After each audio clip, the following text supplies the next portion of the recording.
So welcome friends, what if Naruto became the ultimate wielder lightning blade Akeno in DxD movie? The sun was shining down, giving the shrine a divine appearance to any that entered. Around the shrine a young girl was searching for something. The girl wore a traditional Miko outfit. She had long black hair that reached down to the middle of her back and violet eyes that shone with innocence. She continued to search until she spotted her target.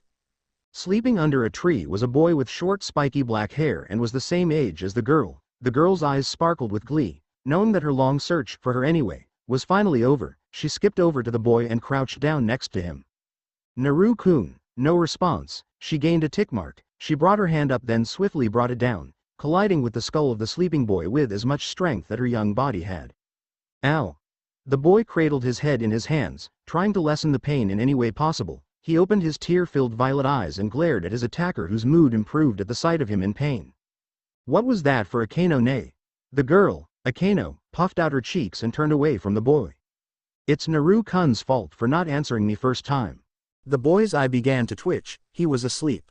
Did she expect him to have some kind Akeno sensor that made sure he always knew where she was? The boy sighed. Uzumaki Namikaze Naruto. He had no idea why he was here.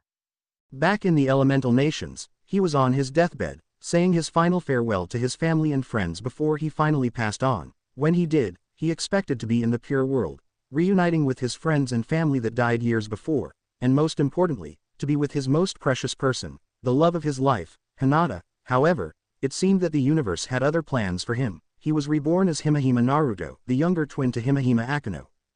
Akeno turned back to him with a slight blush on her face and a slight dazed look. If you ignore me again, I will have to punish you. Then next time you will know how to treat your loving Oni-chan. Naruto immediately got on his hands and knees and began bowing to his sister, making his head against the ground several times. I am sorry. Please don't punish me. I promise to never ignore you again, he said in a panic. Seriously, she reminded him too much of Akeno, and that would only mean bad things for him if he tried to be smart right now. She was only 8. How could she be a sadist already? Why do all the girls in his life have to have some kind of kink? Actually, the better question was, why him? Akeno began to giggle, the sadistic look gone and replaced with that of an innocent child.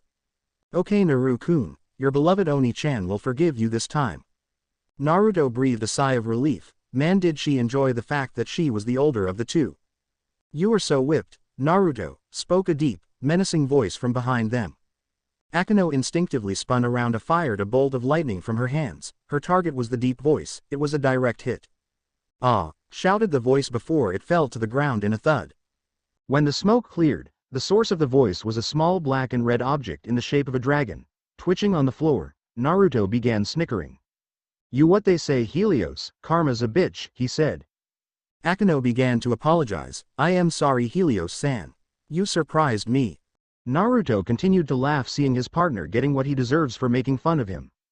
Twitching on the floor before him was the sealed state of the second strongest evil dragon. Viper Helios. The two met while the Himejima family were on a family trip. While he was out wandering about, he came across a cave with several seal tags around it. Since he was an Uzumaki-level seal master, even though he doesn't have chakra anymore.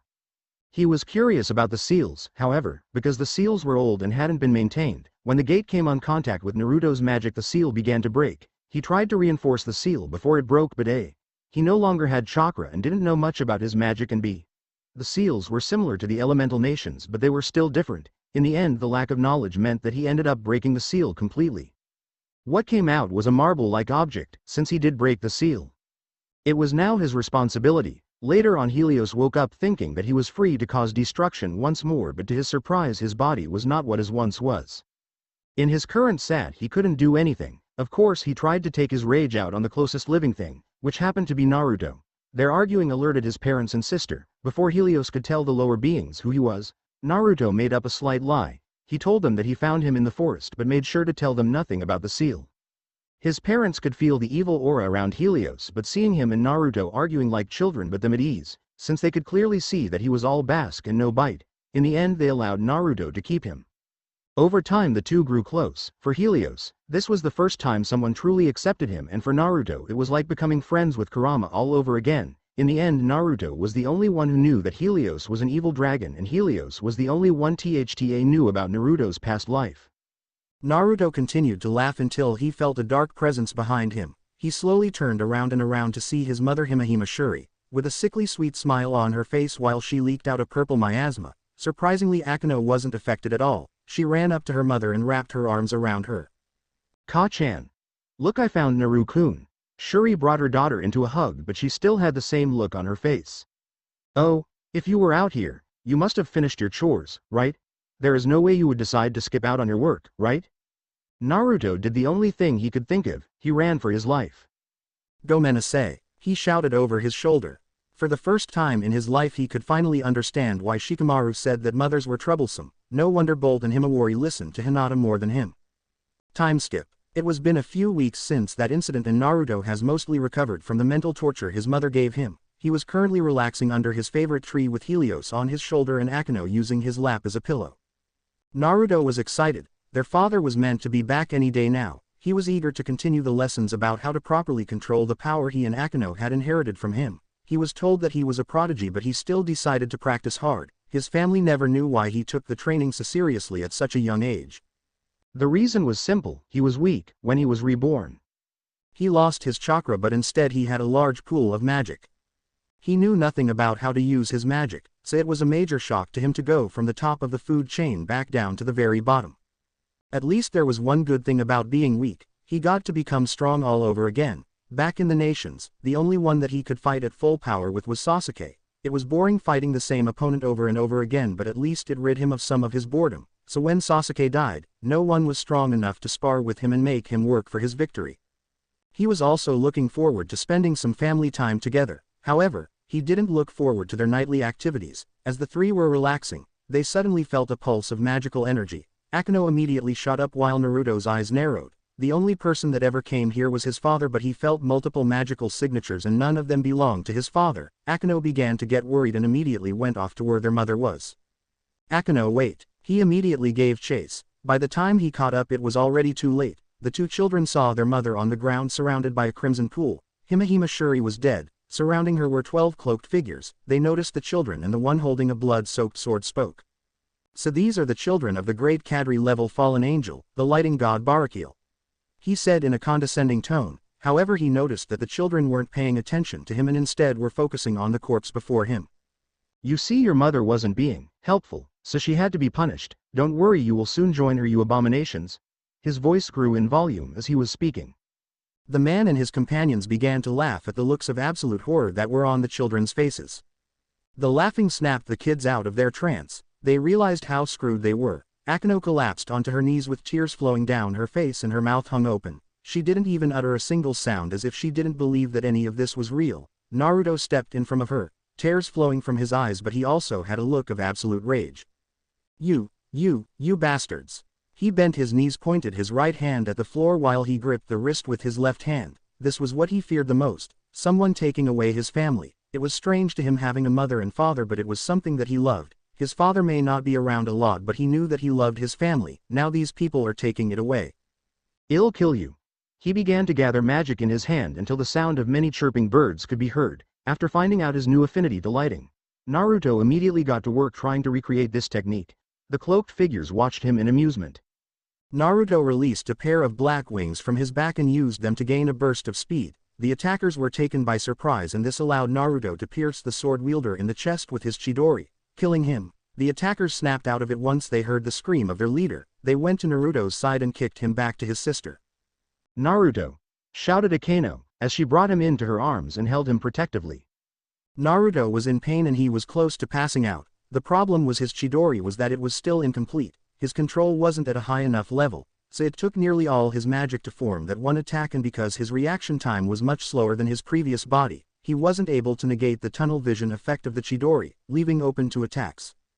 Naruto tried with all his might to stand up once more, but it was futile. The attackers slowly began to make their way to the two kids, thinking about how they would kill them slowly for what they had done to their leader. Is this really the end?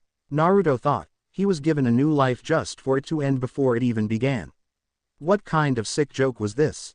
As he continued to think, Helios floated just in front of him. Naruto! Snap out of it! Naruto snapped out of his internal discussion with himself and looked up at Helios. Do you trust me? Naruto did not expect to hear that question. However, Helios was the one to be surprised next. Naruto gave him one of his foxy grins. Oh, of course, Kafai, do. You're my only partner, right? He said weakly. Helios stared at his first friend, then he went back into his ball form and flew into Naruto's hand. Throw me. I won't betray for trust, partner. Naruto, believing in Helios, threw him with his remaining strength. As Helios got closer to the cloaked figures, he returned to his figure form, but when he did he released a blinding red light, forcing everyone to cover their eyes. When they opened them they were assaulted with the sight of a large red and black dragon, with silver spikes along its body. This was the true form of the evil dragon, Viper Helios. He looks like Viper Helios from the cartoon. The cloaked figures were absolutely terrified of the dragon and began to retreat, but Helios wasn't in the mood of mercy. He wanted blood, the blood of those that hurt the ones he cared about. He began to charge up energy in his mouth. General Quasar. He fired his flame, completely destroying every last trace of the attackers, but he also set the surrounding area on fire. Helios turned to his friends. He wasn't surprised to see the fear on Akeno's face, but Naruto just had that honest smile on his face. With no trace of fear, he smirked. His partner was strong. He bent down to pick up the children up, but Akeno began to pour lightning at him, trying to protect her injured brother. Hey, cut that out already. Akeno finally recognized who the voice belonged to. Helios-san, she asked. Helios smirked at her. In the flesh. Helios picked the two up and took to the skies, while in the air, Naruto passed out, his last sight being his burning home. Time skip. When Naruto woke up, he found himself in a room similar to his room back at the shrine. At first he thought that everything that just happened was just a dream, but when he sat up he felt pain. There was no way that was fake. All his wounds had healed, since the main reason he passed out was due to magic exhaustion. Once he sat up he clenched his hands and began to cry. His mother was gone. He couldn't help but wonder if this is what Sasuke felt like after Itachi killed off the rest of the clan. After taking some time to accept what has happened, his eyes widened. He completely forgot about Helios and Akeno. How are you feeling? Naruto turned to see Helios back in his sealed state. Helios has been by Naruto's side since they arrived here. He would have talked to him as soon as he woke up, but when he saw Naruto crying, he knew that he needed to give him some time to mourn. Naruto may have the memories of a super-powered ninja, but losing your mother hurts no matter how old or strong you are.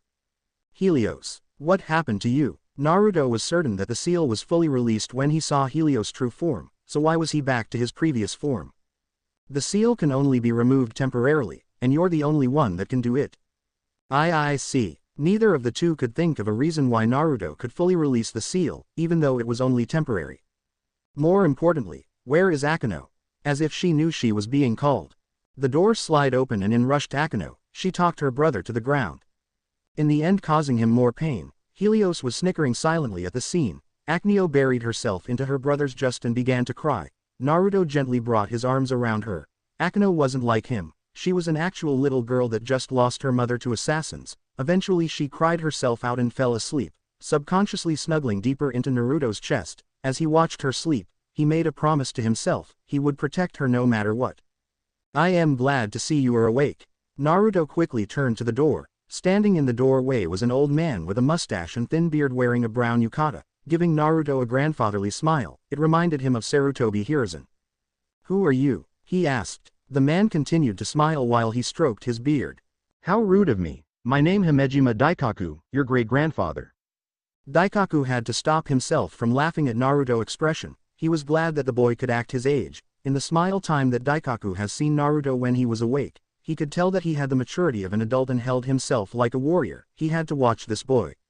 The gears in Naruto's head started turning. If he was who he said he was, then if he thought about it logically, Helios must have brought them to the Himehima clan. Naruto felt a hand on his shoulder. He saw Daikaku's smiling face. He gave a small smile back. Things can't get worse, right?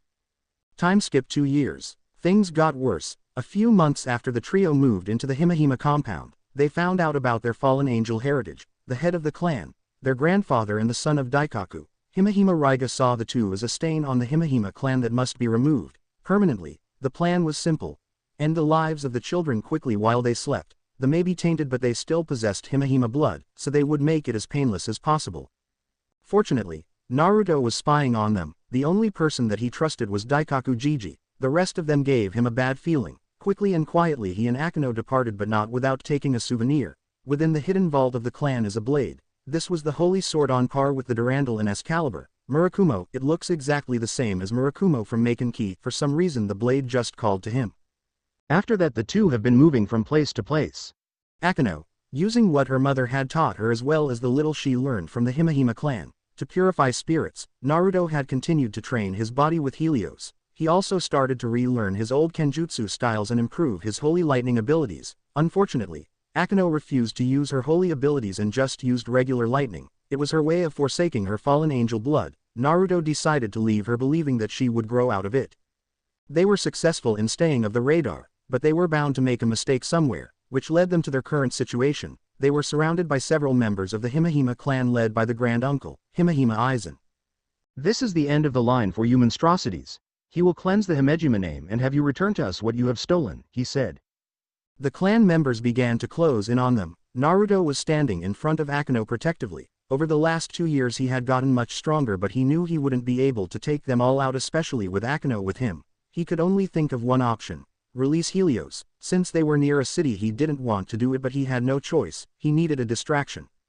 He gripped the blade handle and began to pull with all his might. Slowly he was able to remove the blade from the sheath. The blade looked more energy in the shape of a blade than a regular sword.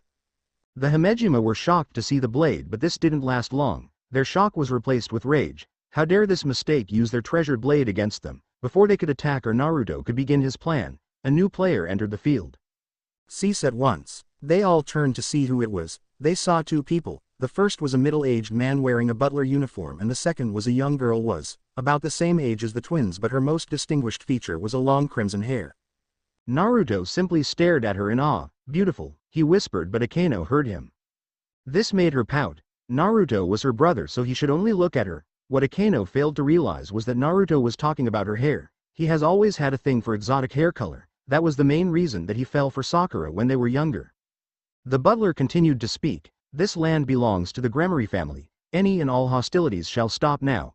If not, then the full force of the Gremory shall be unleashed upon you.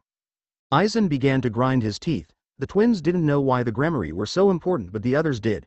They were a powerful devil clan as well as the house that the current Lucifer originated from, and if they were right, that girl was most likely the clan heir. He signaled for the Himehime to stand down. Let us talk. Both Aizen and the butler began to discuss the current situation. While this was going on, the girl walked up to the twins. When she was near them, she pointed to the Murakumo. Realizing what she wanted, Naruto sheathed the blade. The girl sighed in relief and smiled at the two. Thank you. The holy aura was very uncomfortable. Let me introduce myself. My name is Rias Gremory. Before Naruto could reply, Akeno grabbed his arm and brought it into his chest, nearly knocking him off balance, and smiled at the girl, but it sent shivers down Naruto's spine. It was very similar to the one Shuri gave whenever she was pissed off. It didn't help that she had a yellow aura. Helios decided to do the smart thing and hide in Naruto's pocket. Thank you for the assistance. My name is Himehime Akeno and this is my younger brother Naruto. Rias had no idea why Akeno was being so hostile, but she wasn't going to back down. A red aura was released from her body as she gave Akeno a smile that said, if we fight, ill win. At this point Naruto was close to soiling himself. With the grip that Akeno had on him, there was no way to get out of this situation. Naruto prayed to Kami, praying for a way for him to make it out of this situation alive. It looks like his prayers were answered. The butler spoke up, young mistress, that is quite enough. Rias powered down and seeing her back off, Akeno also powered down. Thank you, Kami. What is going to happen to them, Heinrich? Asked Rias. The butler, Heinrich, replied, we have come to an agreement. The two children will be allowed to live and keep their names as long as they stay by your side. What is your answer, young mistress? Rias did not see this coming. She thought her first trip to the human world without her parents or brother would be more normal. Now she has to decide the fate of two people that she just met.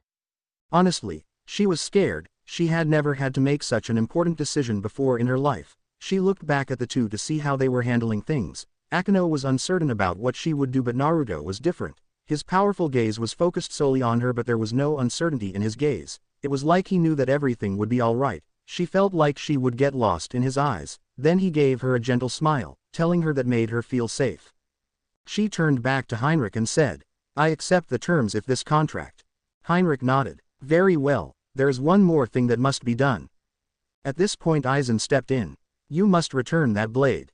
Naruto hesitated. He felt a strong connection to the blade, but was it worth the risk? If he declined, then both he and Akeno would die. He bit his lip. He brought the blade up and was about to hand it over to the men, however another person appeared. Before every member of the Himehime clan was a person wearing the same thing. a black yukata and a gold rabbit mask that left the bottom half of their face uncovered. "Usagi," said Heinrich as he moved in front of Rias to protect her. The usage that was in between Naruto and Aizen spoke for the group. "Do not fear us, Grimoire Devil, we were sent on the behalf of our master, Himehime Daikaku." Hearing the old mon's name but the twins' at ease, the rest, not so much. "Why are you here?" asked Aizen. The Usagi replied. "By the orders of Daikaku-sama, the Murakumo will be left in the care of Himehime Naruto." This surprised everyone. "Why?" demanded Aizen. He Usagi calmly replied.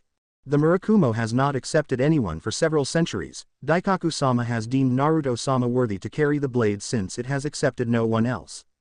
Aizen was angry. This abomination was allowed to keep their blade nut. He knew that he wouldn't be able to go against his father. He may not be the clan head anymore, but he still had major control over the clan as well as many other important human organizations. Himehime Daikaku was the most influential human in the world.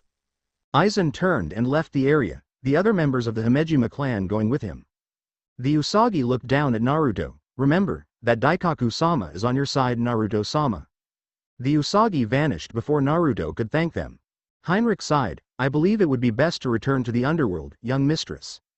Rias nodded her head and the group began to follow Heinrich to the nearest transfer circle. As they were walking, Rias would keep glancing over at Naruto. He interested her and she was looking forward to figuring him out. Akeno noticed her looks and didn't like them. She brought Naruto closer to her and began to glare at Rias. Rias, not being one to back down, glared back. Naruto sighed. Time skip. It has been a year since Naruto and Akeno were saved by Rias. The Grimoire clan welcomed them with open arms. However, since Naruto had such a powerful holy blade, they sealed it away in a subspace that only he could open. He was grateful for this, since it was a major pain having to carry it around with him.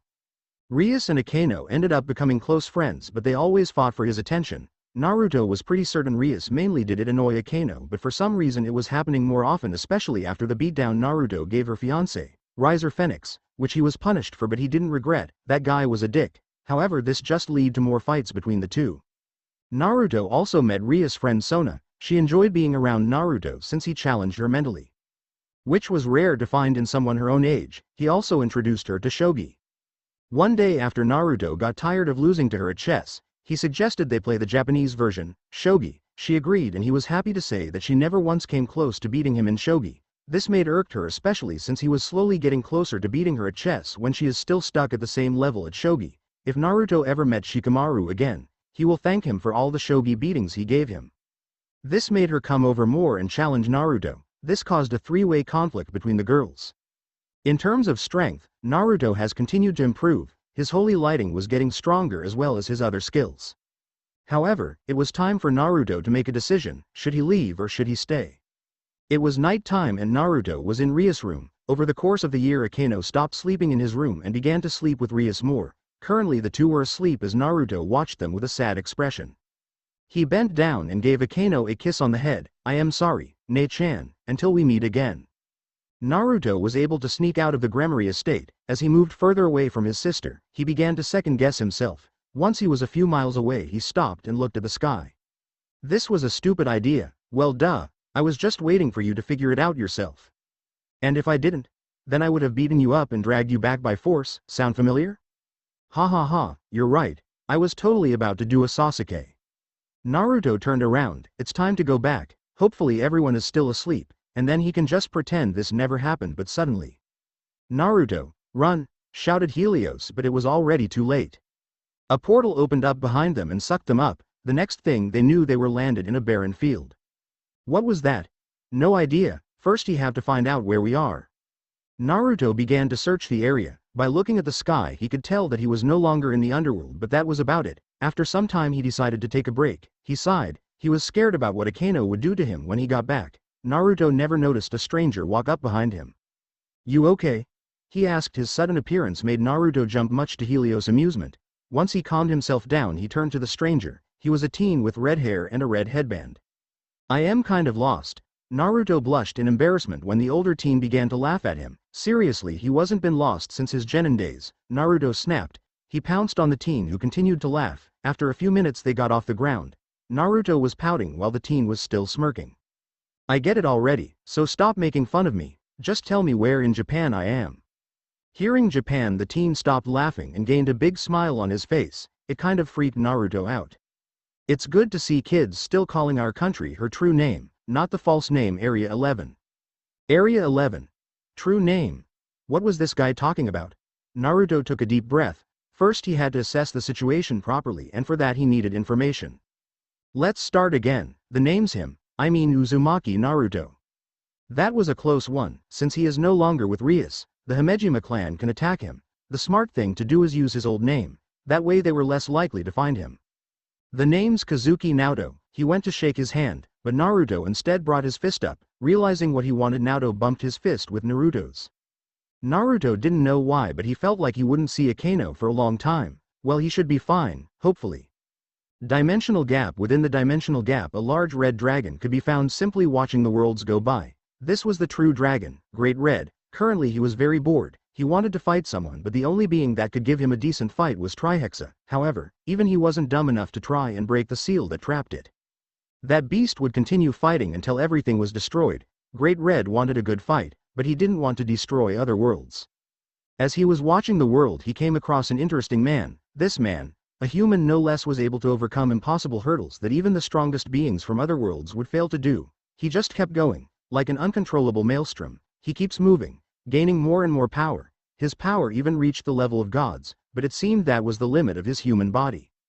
Great Red continued to watch this human until he took his final breath. It was at that moment that he came up with a plan to relieve him of his boredom. This human was so unpredictable that he was able to rise to the power of a god as well as defeat a primordial. So he asked himself, what if he had a body that was so much greater than a human? The thought of what the human would do made him excited.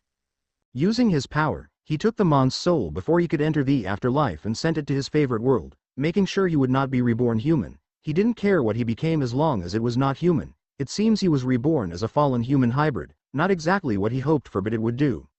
He watched the boy grow, but it was taking too long. When the boy left his friends, he saw his chance. He took the boy and sent him to a different world. Thus is a world where it was possible to gain a great deal of power quickly, but it is very likely that they would lose control. He had faith that the boy would continue to do the unexpected and grow exponentially. He would wait. Only when the boy was strong would he return him back to the previous world. He smirked. How he looked forward to meeting Naruto. Kuo Academy, formerly an all-girl private school that recently became co-ed. As a result, over 80% of the students and faculty members are female. Unfortunately, a majority of the male students were perverts who only applied to the school in order to perv on the unusually high number of attractive girls in the school or to start their own harem. Well, they can dream. However, Kuo Academy has a secret. It is the reason why many of the female students are so attractive, as well as the reason why the student achievements are so high in number.